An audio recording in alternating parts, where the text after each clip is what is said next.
Le Seigneur soit avec vous. Évangile de Jésus-Christ selon saint Luc.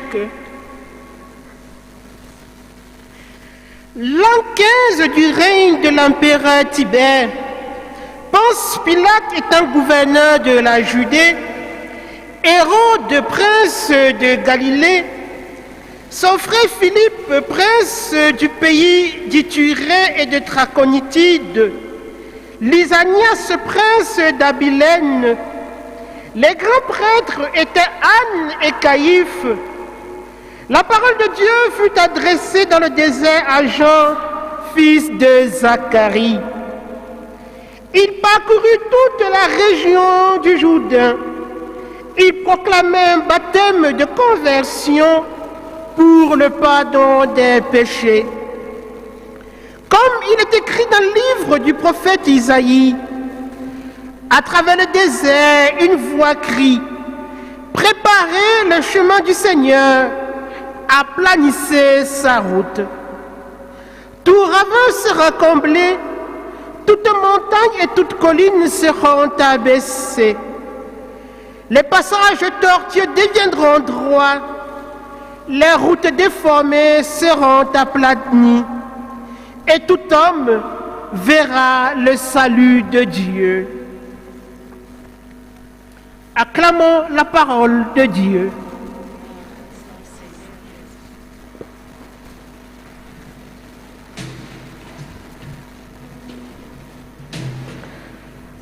À travers le désert, une voix crie « Préparez le chemin du Seigneur, aplanissez sa route. » Bien-aimés dans le Christ, loué soit Jésus-Christ. Depuis dimanche passé, nous avons commencé la nouvelle année liturgique avec le temps de l'Avent, temps de préparation pour accueillir la venue du Seigneur, Dieu qui vient lui-même pour nous sauver. Et nous avons vu dimanche passé, l'Avent, c'est commémorer un événement qui est déjà passé, notamment un fait historique avec la naissance de Jésus-Christ. Il y a de cela plus de 2000 ans aujourd'hui. L'Avent, c'est également se préparer pour l'avènement dernier. Dieu qui viendra lui-même pour établir sa royauté au milieu de nous. Mais l'Avent, c'est aussi savoir se préparer tous les jours pour accueillir Dieu qui vient à nous à chaque instant, à tout moment et en tout lieu. Et la parole de Dieu de ce dimanche nous invite à continuer à tourner notre horizon dans l'attente du Seigneur qui vient. Dieu veut venir à nous, Dieu veut venir habiter parmi nous, au milieu de nous, avec nous, pour vivre pour nous. Et la parole de Dieu qui nous est donc proposée aujourd'hui nous invite à préparer le terrain afin que Dieu trouve des lieux propices pour pouvoir demeurer avec nous. Ainsi, dans la première lecture extraite du livre du prophète Baruch, Dieu, à travers son prophète, invite Israël à continuer à avoir l'horizon tourné vers lui sans jamais se laisser décourager, surtout que Israël se trouve en exil. Israël est loin de sa terre. Et pour Israël, loin de sa terre, c'est un moment difficile, c'est une période de trouble, c'est un moment de tristesse. Et Dieu, donc, à travers le prophète, invite Israël à sortir de cette tristesse, à sortir de cette période d'amertume, parce que les jours à venir sont là, où Dieu lui-même viendra préparer le chemin pour que son peuple puisse se retourner dans sa terre. Et pour Israël, en réalité, l'exil a été le moment le plus trouble de son histoire, de telle sorte que pour les Israélites, ils se situaient toujours en fonction de l'exil, avant, pendant ou après l'exil. C'est comme ça que l'histoire d'Israël à un certain moment a commencé à se raconter. Et parce qu'ils sont en exil, ils ont le risque de vivre dans l'angoisse, dans la tristesse, dans la mélancolie.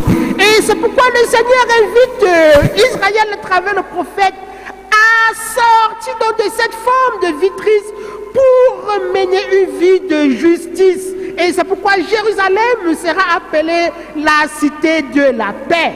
Ce n'est pas parce que, frères et sœurs, nous connaissons les difficultés dans nos vies, ce n'est pas parce que nous connaissons certaines formes de souffrance que nous serons des hommes et des femmes tristes. Même dans nos difficultés, même dans nos souffrances, nous devons apprendre à garder espoir, à être des hommes remplis d'espérance, parce qu'en réalité, Dieu est dans notre histoire, de telle sorte que il ne saurait nous laisser tomber, il ne saurait nous abandonner. Et c'est pourquoi le prophète invite à garder cet esprit de justice. Ce n'est pas parce que je souffre que tout le monde qui est autour de moi doit désormais souffrir. Par ma souffrance, je dois dire aux hommes que ma souffrance n'est pas la fin. Dans ma souffrance, Dieu est là, et c'est pourquoi je dois garder courage, garder espoir. Et c'est pourquoi l'attitude que le prophète invite aujourd'hui, c'est d'être des hommes, des femmes debout, être intègres, malgré toutes les formes de souffrance que nous pouvons rencontrer. Et c'est cette même attitude que Saint Paul l'invite aussi dans sa lettre aux Philippiens que nous avons suivie aujourd'hui. Il s'est réjoui, il est plein de gratitude, de reconnaissance pour les Philippiens qui ont accueilli cette bonne nouvelle qu'il leur a annoncée. Ils ont accueilli la bonne nouvelle et le peuple désormais peut se réjouir, et Saint Paul veut se réjouir avec eux, et il leur invite à garder toujours cette nouvelle-là, cette bonne nouvelle reçue, jusqu'au jour où Dieu lui-même viendra à eux à travers son Fils Jésus-Christ, qui reviendra dans la gloire pour la réalisation de notre salut. Il est très important pour nous, frères et sœurs, de garder cette attitude lorsque nous connaissons des moments de sérénité, les moments de joie. Il ne faut pas que nous nous laissons distraire par les choses de ce monde, de telle sorte que nous oublions l'essentiel. Et pour Saint Paul, non, l'essentiel c'est cette bonne nouvelle que nous avons reçue, cette bonne nouvelle qui nous a été annoncée un jour et que nous avons dit oui à Dieu. Nous devons toujours la garder présente à nous et vivre par elle, de telle sorte que chaque jour de notre vie devienne une occasion d'action de grâce à Dieu.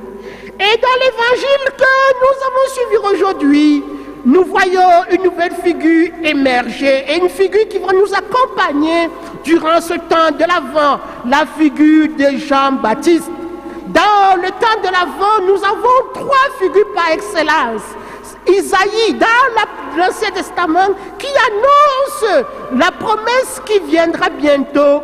Dans le Nouveau Testament, nous avons cette figure charnière entre l'Ancienne et la Nouvelle Alliance, Jean-Baptiste. Et la troisième figure, c'est la Vierge Marie, celle-là qui a dit oui à Dieu pour que le projet de Dieu pour notre salut puisse se réaliser. Et c'est Luc qui est fidèle à l'intention de son écriture de l'évangile, reste ferme. Et si nous nous souvenons, pour ceux qui ouvrent souvent la Bible, c'est Luc commence son évangile en disant: après que plusieurs aient écrit sur la vie de Jésus, lui-même il a pris le temps de se renseigner soigneusement, avec précision, et tout ce qu'il écrit, c'est qu'il a lui-même pris le temps de vérifier.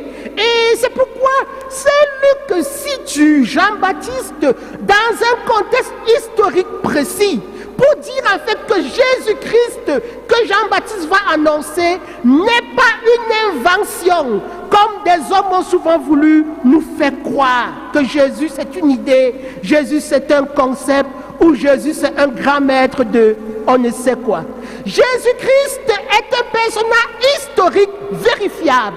Et c'est pourquoi Saint Jean-Baptiste commence par situer la venue de Jean-Baptiste en tenant compte du contexte historique, le contexte politique et le contexte religieux. Et c'est pourquoi il situe ceux qui étaient empereurs, ceux qui étaient gouverneurs et ceux qui étaient grands prêtres à l'époque où Jean-Baptiste émerge. Et Jean-Baptiste, donc figure centrale, est pratiquement cette voix qui crie dans le désert pour annoncer la venue du Seigneur Jésus-Christ. Et c'est pourquoi, après que Luc ait situé le contexte historique, le contexte politique et religieux, il présente donc Jean-Baptiste dans sa mission. Il est cet homme-là qui est né à une période précise et qui côtoie le désert pour annoncer une seule chose essentielle: convertissez-vous. Le message de la conversion est central pendant ce temps de l'Avent. Et c'est pourquoi c'est à dessein en réalité que les prêtres portent cette couleur liturgique.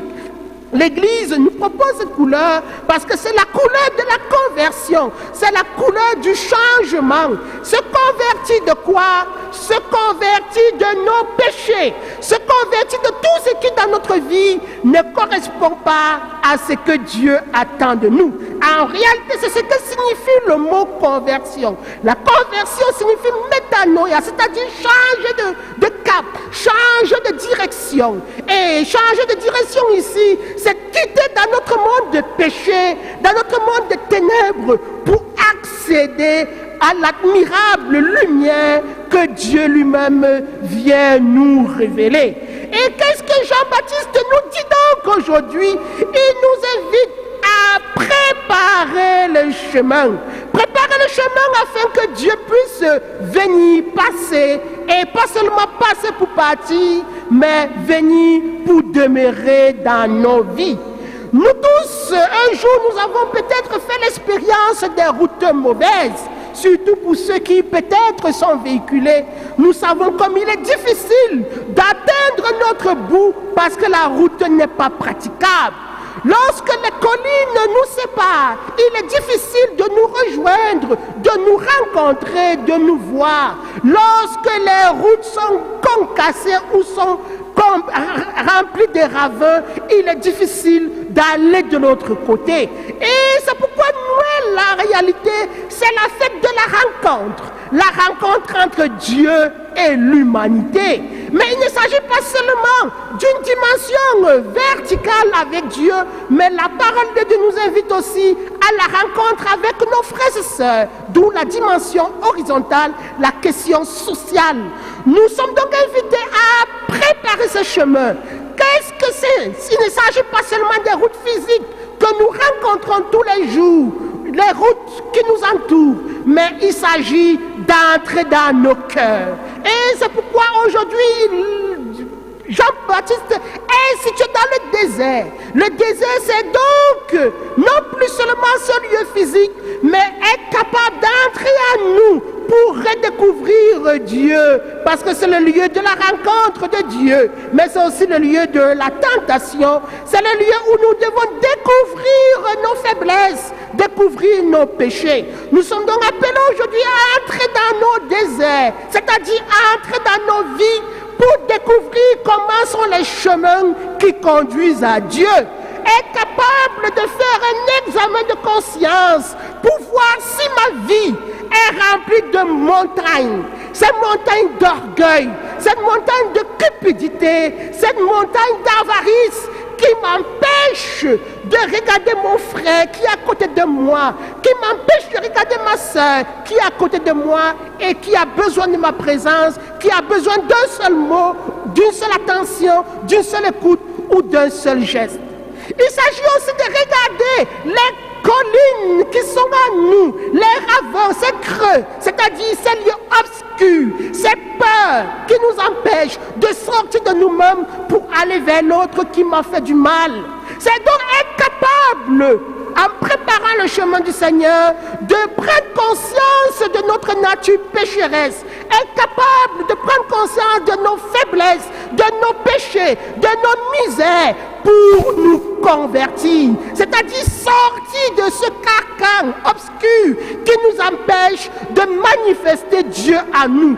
Être donc capable d'aller vers mon frère, vers ma soeur qui m'a fait du mal et que je n'ose pas regarder, que je n'ose pas parler.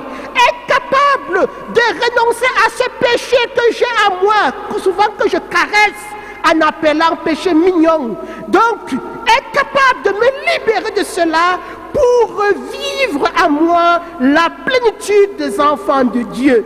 Et cette plénitude, aujourd'hui, la parole nous dit, c'est la joie, c'est la justice, c'est la paix, c'est la sérénité, surtout c'est l'amour. Préparer dans le chemin pour le Dieu qui vient à nous, c'est être capable de prendre conscience que nous sommes pécheurs et que nous avons besoin de la miséricorde de Dieu dans notre vie, que nous sommes des hommes remplis d'injustice, remplis de haine, remplis de jalousie et que nous avons besoin de l'amour véritable qui vient de Dieu. Et c'est cette grâce que nous devons demander aujourd'hui au Seigneur dans ces célébrations eucharistiques, afin que lorsqu'il viendra, peut-être à Noël, peut-être aujourd'hui ou demain, on ne sait pas quand, mais qu'il trouve des cœurs préparés à l'accueillir et ainsi il pourra demeurer en nous et nous aussi en lui. Le Seigneur soit avec vous.